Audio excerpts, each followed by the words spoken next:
খাবেন না? খাবার এখানে দিয়ে যাবো? আমি কি তোকে বলেছি? না, অনেক রাত হয়েছে তো, তাই ভাবলাম যে। তোকে কি বলেছি? আমার খেতে ইচ্ছে করছে না। যা এখন, যা বলছি। আচ্ছা, এরকম করলে কি হবে? এইসব নিয়ে এত চিন্তা করে না খেয়ে বসে থাকলে তো আপনার অসুখ করবে, তাই না? তার থেকে ভালো আপনি খেয়ে নেন। চিন্তা করতে হবে কেন তোর? হ্যাঁ, কে বলেছে তোকে এত চিন্তা করতে? তোকে আমি বলেছি আমি খাবো না, আমার খেতে ইচ্ছে করছে না। তুই এখন যা তো। এটা কেমন কথা কইলেন চাচি? এই ঘরে তো সব কিছু আমিই দেখাশোনা করি, খাবার থেকে সবাই তো আমিই দেখাশোনা করি। এখন আপনি যদি না খেয়ে অসুস্থ হয়ে পড়েন, সেটা তো আমারই দেখতে হইব না? এখন আপনি যদি না খেয়ে দেন, সেটা আমার দেখা লাগবো না? তোকে যেতে বলেছি না? আর তাই তো বলতেছিলাম যে আমি খাবারটা এখানে আইনা দিই, আপনি খায় নেন। যাবি? ঠিক আছে। ভাবি, বলছিলাম কি, খাবার দাবার মধ্যে তো রাগ করে লাভ আছে? তাতে তোমার শরীর খারাপ করবে। ওটার কি কোনো সমাধান আছে সালাম? আমার পরিবারের প্রত্যেকের মুখের হাসি শেষ হয়ে গেছে। হঠাৎ এই কেমন ঝড় উঠলো, আমার সাজানো বাগানটা দুমড়ে মুচড়ে শেষ হয়ে গেল।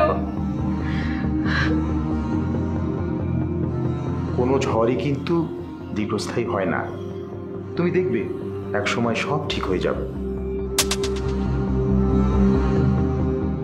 শোনো ভাবি, খোকন, মিলি, ছোটন, ওরা কিন্তু যথেষ্ট ম্যাচিউর। এই ঝড় কিভাবে সামাল দিতে হবে সেটা কিন্তু ওরা খুব ভালো করে বোঝে। সুতরাং তুমি ভেঙে পড়ো না, তুমি দেখবে ঠিক ওরা সবকিছু সামলে নেবে ভাবি। কিন্তু কিন্তু খোকন তো কিছুতেই এটা মেনে নিতে পারছে না। ওর নিজের সন্তান বাবা বলে ডাকছে না। তুমি বুঝতে পারছো?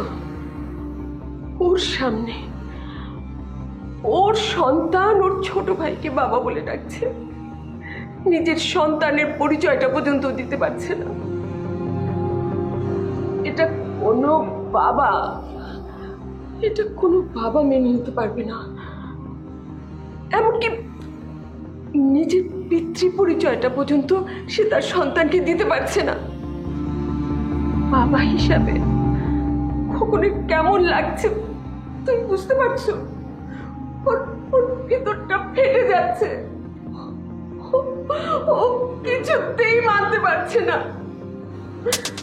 আমার মনে হয় এই পরিস্থিতির জন্য আপনি দায়ী ভাবি।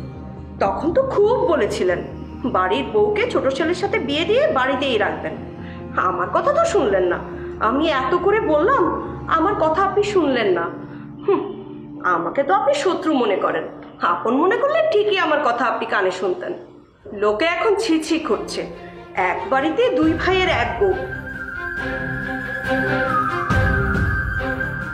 ছি ছি, লজ্জায় আমাদের কান কাটা যাচ্ছে ভাবি। শেলি প্লিজ, তুমি থামবে? তাছাড়া আমাদের এই আলোচনায় তুমি এভাবে কথা না বললে আমরা খুশি হই।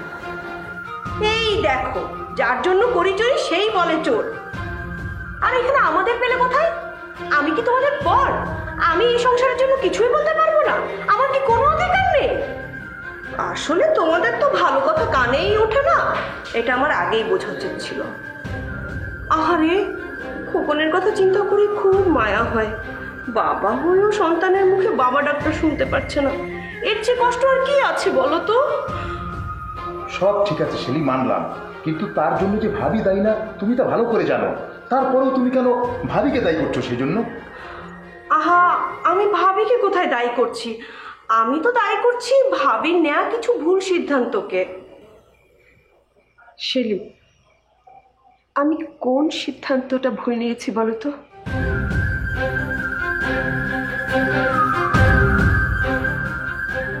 মিলির বাবা যদি ওই ছেলের সাথে মিলিকে বিয়ে দিত, তাহলে কি হতো বলো তো? তোমরা দেখেছো মিলির বাবা কিছুতেই মানছিল না। সেখানে আমার কি করার ছিল বলো তোমরা, বলো। আমি যদি কোনো ভুল করে থাকি সেটা খোকনের সন্তানের কথা চিন্তা করেই করেছি, আর কিছু না। ভাবি একদম ঠিক কথা বলেছে, কারণ খোকন এখন বুঝতে না পারলেও একসময় ঠিকই বুঝতে পারবে। তাছাড়া যা কিছু হয়েছে এজন্য তো আমরা কেউ দায়ী নয়, এর জন্য খোকন নিজেই দায়ী। তাছাড়া এই 6টি বছর ও কোথায় ছিল, কেমন ছিল, আমরা কেউ তা জানি না। আমরা এটা পর্যন্ত জানতাম না যে খোকন আদৌ বেঁচে আছে কিনা, এবং সে কোনোদিন আমার একটি খোঁজও নেয়নি যে আমরা কেমন আছি।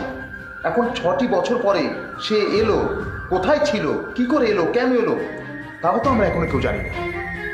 ভাবি, একজন মা তার সন্তানের জন্য যতটুকু করা উচিত, আমার মনে হয় তুমি তার চেয়ে কোনো অংশে কম করোনি।